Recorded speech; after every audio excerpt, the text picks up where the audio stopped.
Michael Bloomberg is one of the most fascinating political characters in the country. And I say that not because I like him.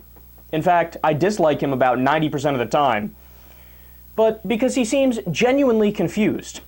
I've never seen anybody more all over the place in their political opinions and policies. Well, now he really stepped in shit. Listen to this jackass. When talking to a radio show earlier this morning about the stop and frisk program in New York City, he said, quote, "One newspaper and one news service, they just keep saying, oh, it's a disproportionate percentage of a particular ethnic group. That may be, but it's not a disproportionate percentage of those who witnesses and victims describe as committing the crime.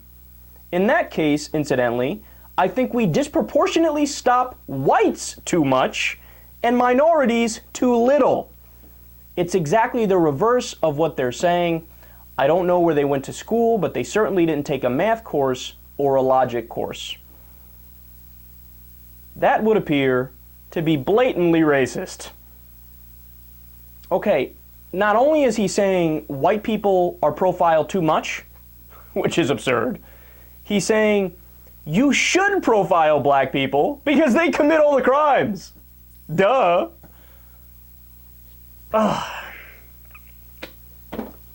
Where to begin? All right, take what happened in 2008 with the Great Recession.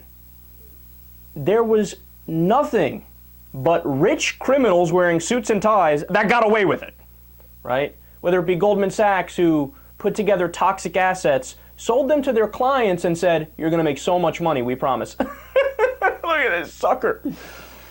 And then they would turn around and bet against the packages that they sold as good. That's called fraud. Nobody was arrested.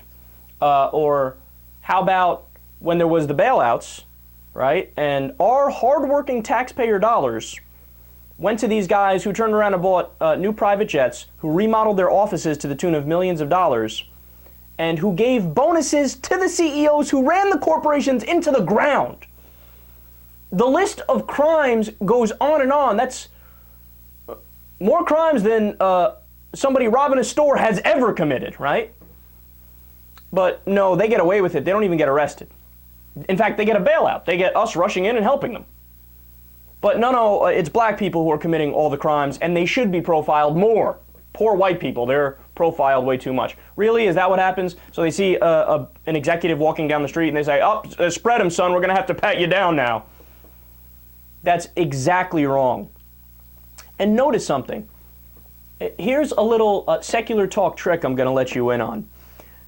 Whenever people start mentioning statistics and math and logic, but they say the words, they don't actually give you the numbers, look to see if they actually present you with any numbers. They never do. Which means, of course, they are the ones denying math and logic. And furthermore, you want more details on this? I'll give you specific details on the stop and frisk program. An independent study of the city stop and frisk program found that 87% of the 685,724 stops in 2011, a record high, were of blacks and Latinos. 87%. That's way disproportionate to how the society is. Stop and frisk had a 90% failure rate in 2011. Great program, 90% failure. And in the first 3 months of 2013, when the numbers of stops fell by 51%, the crime rate dropped.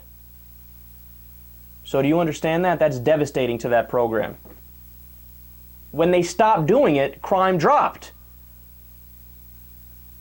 Obviously, it doesn't work. Logic 101.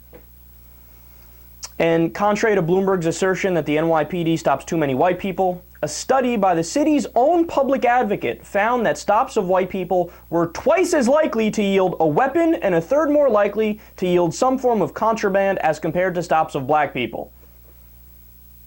Bloomberg is factually incorrect on every single claim he made. So you go take a math course, you go take a logic course, and then after that, we might allow you to sit at the adults' table and have a conversation with the serious people.